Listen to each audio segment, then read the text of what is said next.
Seret Sota, traité Sota, la flamme, fait numéro 30. Nous sommes à la 5e ligne. Amar Ravasi Amarav, Ravasi dit au nom de Rav. Là, et certains disent Amar Rabba ben Issi Amarav, Rabba fils d'Issi dit au nom de Rav. Rab Meir, Verab Yosef, Verab Yeshua, Verab Elazar, Verab Eliezer, Kulhus Viralehu, Den Sheni Ose Shlishi Becholi.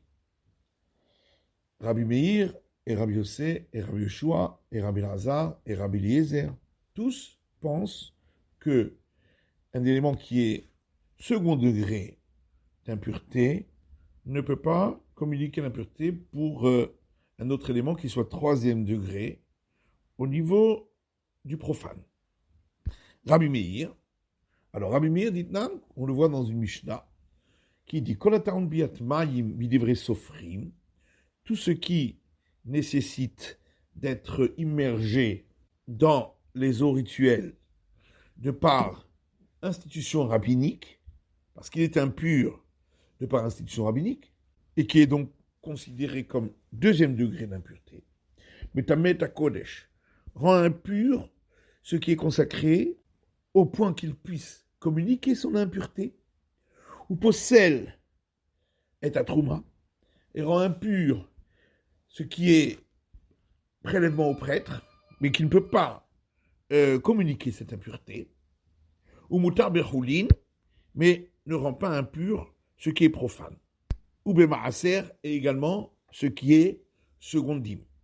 Divrei Rabbi Meir, ça c'est les paroles de Rabbi Meir, Vachachamim Osrim Maaser, les sages interdisent qu'ils touchent ce qui est seconde dîme. Donc on voit bien que Rabbi Meir pense qu'il n'y a pas de troisième degré d'impureté pour ce qui est profane. Rabbi Yossé Hadamran. Rabbi Yossé pense aussi ainsi, et on le voit de l'argument a fortiori qu'on a rapporté en son nom, des imité. Car s'il pensait que au niveau du profane, il existe troisième degré d'impureté, l'aïté l'irvi'i bitrouma, à ce moment-là, il devrait exister un quatrième degré d'impureté pour ce qui est prélèvement au prêtre, en utilisant un argument a fortiori à partir de l'impur qui s'était immergé, la nuit n'était pas encore tombée. On voit qu'il rend impur les prélèvements au prêtre et pas le profane. Donc le prélèvement au prêtre est plus sévère à ce niveau-là. Mais Hamishi Bekodesh. Et au niveau du sanctifié, on devrait même considérer qu'il y a un cinquième degré à ce moment-là d'impureté à travers l'argument a fortiori qu'il a rapporté à partir de celui qui s'est purifié. Il lui manque encore à apporter les sacrifices qui ne rend pas impur le prélèvement en prêtre, mais rend impur ce qui est consacré. Donc on voit que pour ce qui est consacré, on est plus sévère. Or, puisque Rabbi Yossé dit que pour le sanctifier, on ne va que jusqu'au quatrième degré, c'est donc bien qu'il pense que le profane ne peut pas être troisième degré d'impureté. Rabbi Yoshua, et Rabbi Yoshua également, pense ainsi, dit parce qu'il y a une Mishnah qui dit, Rabbi Eliezer Omer, Rabbi Eliezer dit, Ochel Ochel Rishon, celui qui mange un aliment qui est premier degré d'impureté, de par institution rabbinique, il est Rishon. Lui aussi devient premier degré d'impureté. Sheni, s'il mange un aliment de second degré d'impureté, Sheni, il devient second degré d'impureté. Shlishi, s'il mange un aliment troisième degré d'impureté, Shlishi, il devient lui aussi troisième degré d'impureté. Rabbi Yoshua Omer, Rabbi Yoshua dit, Aochel Ochel Rishon ve'ochel Sheni, Sheni. S'il a mangé un aliment de premier degré d'impureté ou de second degré d'impureté, il devient second degré d'impureté. Shlishi, s'il a mangé un aliment de troisième degré d'impureté, Sheni Bakodesh, il devient lui-même second degré d'impureté pour ce qui est consacré, Ven Sheni Batrouma, mais pas second degré d'impureté pour le prélèvement au prêtre. Et où trouve-t-on, dit Rabbi Yoshua, un aliment de troisième degré d'impureté qui est profane, lorsqu'il s'agit d'un aliment profane qui est destiné à être mangé dans la pureté selon les règles du prélèvement au prêtre. Et là-dessus, la Gemara dit, Altaratatrum in. Donc c'est seulement lorsque c'est destiné à être utilisé dans la pureté selon les règles du prélèvement au prêtre Altarata Kodesh l'eau. Mais si c'était destiné à être mangé l'impureté selon les règles du sanctifié, il ne serait pas considéré comme troisième degré d'impureté, mais comme quelque chose de profane qui ne peut pas le devenir. Alma Kesava, c'est donc bien que Rabbi Yehoshua pense qu'un aliment de second degré d'impureté ne peut pas rendre un autre aliment troisième degré d'impureté lorsqu'il s'agit d'éléments profanes. Rabbi Elazar aussi pense qu'il n'existe pas de troisième degré d'impureté pour le profane, des Tanya, parce qu'il est écrit dans une braïta. Rabbi Elazar Omer, Rabbi Elazar dit, Shloshtan Shavin, tous les trois, le profane, le prélèvement au prêtre et le sanctifié, suivent la même règle. C'est-à-dire, Arishon Sheba Kodesh Sheba Chulin Sheba Truma, un aliment qui est premier degré d'impureté, qu'il soit sanctifié, profane ou prélèvement au prêtre, Metameshnaim ou possède Echad Bakodesh. Pour ce qui est des éléments sanctifiés, il rend impur par contact successif 2 degrés d'impureté, c'est-à-dire second degré et troisième degré, qui peuvent transmettre leur impureté, et il rend encore impur un 4e degré d'impureté qui, lui, ne peut pas transmettre son impureté. Metame Echad ou possède Echad Batrouma, pour ce qui est des prélèvements au prêtre, il rendra impur 1 degré d'impureté après lui, donc 2e degré d'impureté qui peut transmettre son impureté, pour rendre impur encore un 3e degré d'impureté qui, lui, ne communiquera pas son impureté. Ou possède les had bechulin. Et pour ce qui est du profane, il y aura une seule transmission d'impureté pour un second degré d'impureté qui, lui, ne pourra pas transmettre son impureté. Donc, on voit bien qu'il considère qu'il n'y a pas de 3e degré d'impureté pour le profane. Rabbi Eliezer, également Rabbi Eliezer pense ainsi, dit parce qu'il y a une Mishnah qui dit Rabbi Eliezer Omer, Rabbi Eliezer dit Halani telet mina tehora ala temeha. On peut prélever la chala, donc le prélèvement au prêtre, sur une pâte, à partir d'une pâte pure, pour dispenser une pâte impure. Ketzal commence là. J'te isot. S'il y avait 2 pâtes, achat tehora et achat temeha, une pure et une impure.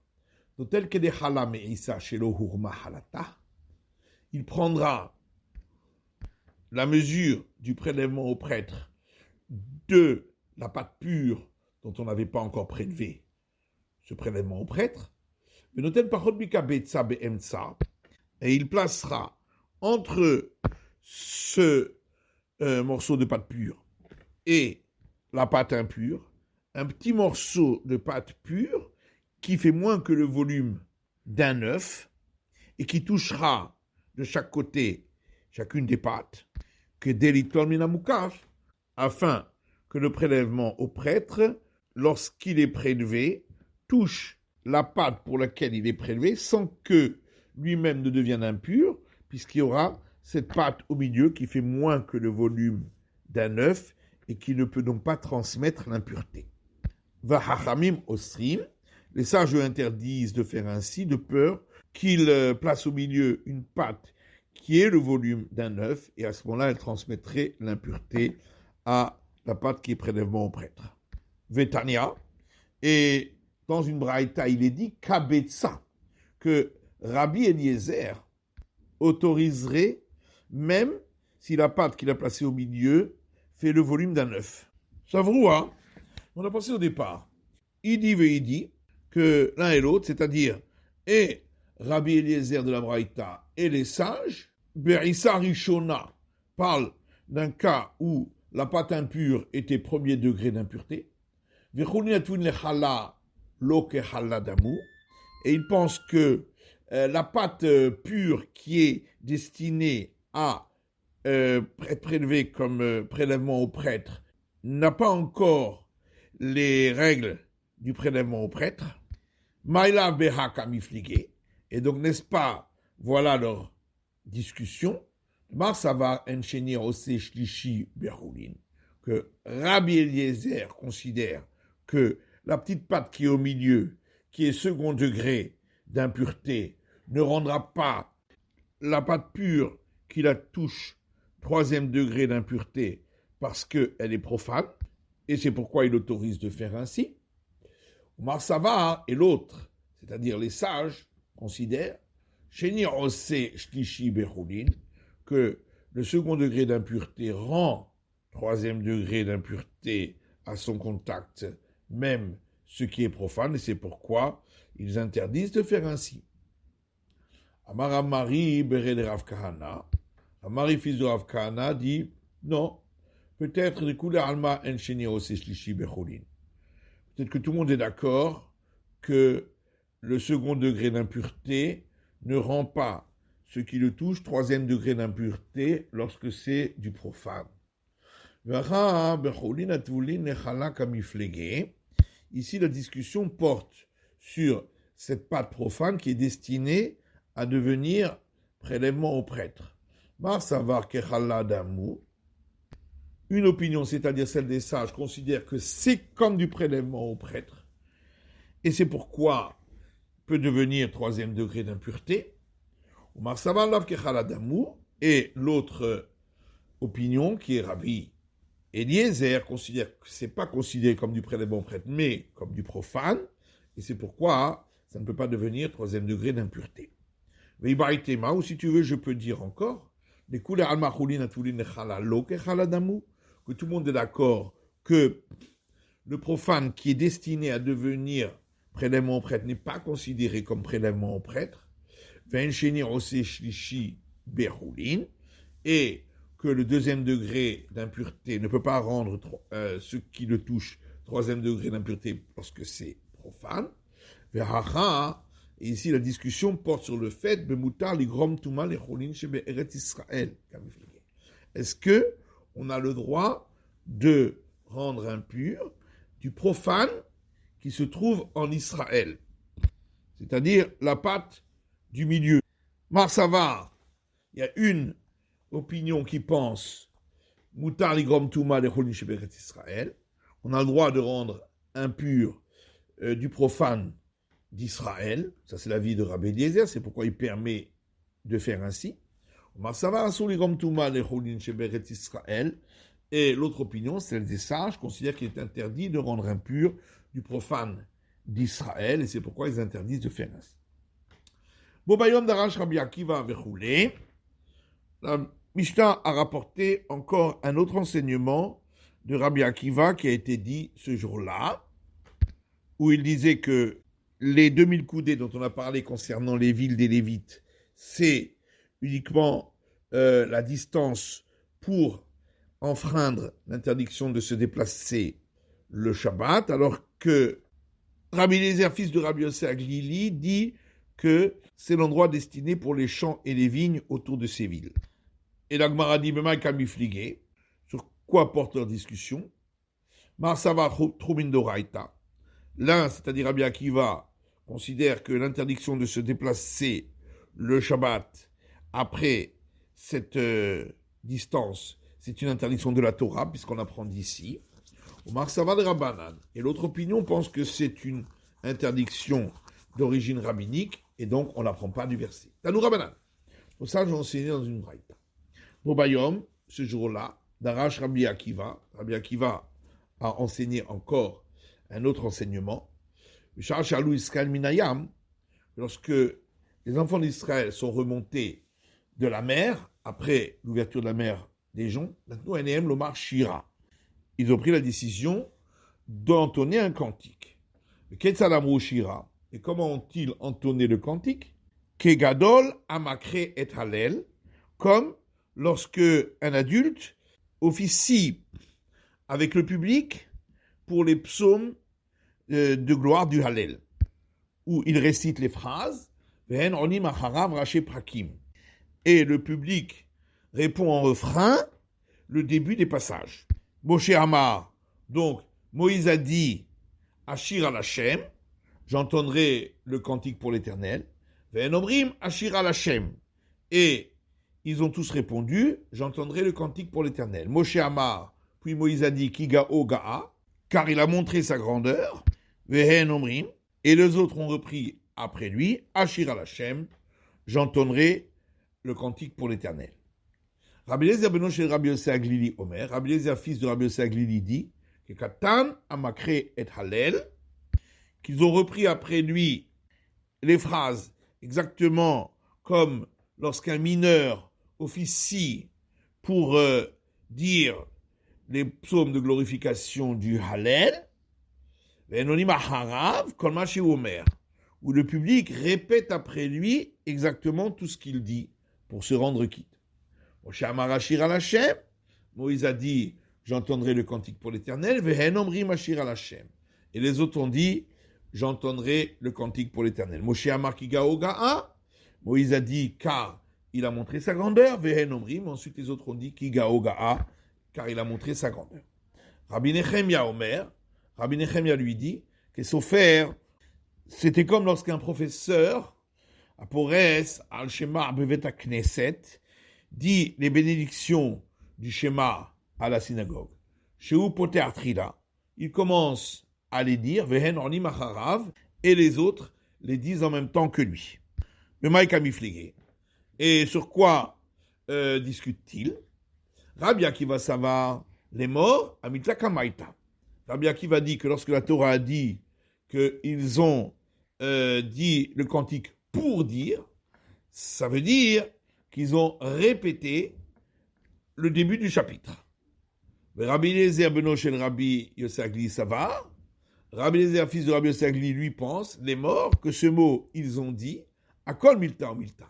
Ça s'applique à chaque phrase que Moïse a dit et qu'ils ont répété. Mais Rabbi Nechemia Savar, Rabbi Nechemia lui dit, Vayomru, le verset a dit, ils ont dit, D'Amor Kulhu Baade Adade, ça veut dire qu'ils ont tous entonné ensemble, les morts, et pourquoi on dit en disant, des Patrach Moshe Berecha, parce que c'est Moïse qui a commencé le premier. Dans nous Rabbanan, nous sages aussi dans une braïta. Darash Rabbi Yossé Aglili, Rabbi Yossé Aglili a donné l'enseignement suivant, Beshar Shalou Israël Minayam, lorsque les enfants d'Israël sont remontés de la mer, Natno Enehem Lomar Shira, ils ont décidé d'entonner un cantique, Ketzad Amrou Shira, et comment ce cantique a-t-il été chanté? Olal Mutal Albir Keimo, même le petit enfant qui se trouve sur les genoux de sa mère, Vetinok Yonek Mishedeimo, et le nourrisson qui tête de sa mère, Kevan Sheraou et Ashechina, lorsqu'ils ont vu la présence divine à ce moment-là, Olal Igbia Tzavaro, le petit enfant a levé son cou, Vetinok Shamad Dad Mipiv, et le nourrisson a cessé de téter, Ve'amrou, et ils ont dit, Zekeli Ve'anvehu, ceci est mon Dieu Tout-Puissant, et je le glorifierai. Chez Neymar, comme il est dit dans les psaumes, Mipir Olelim Veyonkim Isad Taoz, de la bouche des petits-enfants et des nourrissons, tu as fondé ta puissance. Haya Rabbi Meir Omer, et Rabbi Meir disait, Minaïn, d'où sait-on, Shafilu Obarim Shebimaiman, que même les embryons qui se trouvent dans le ventre de leur mère, Amrou Shira, ont entonné le cantique, chez Neymar, car il est dit dans les psaumes, Bemakrelot Barechu Elohim, dans les assemblées bénissez le Dieu Tout-Puissant, Hachem Mimekor Israël, le Seigneur de la matrice d'Israël. Va Alohazu, la Gemara demande, mais pourtant, ceux qui étaient dans le ventre de leur mère n'ont pas vu la présence divine. Amar Rabbi Tanchum répond, Keres na'asa lahem kaspaklar ya'amer ira vera'u.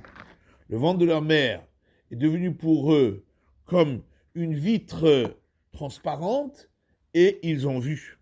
C'est la fin de l'étude du Daf Lamed de la feuille numéro 30.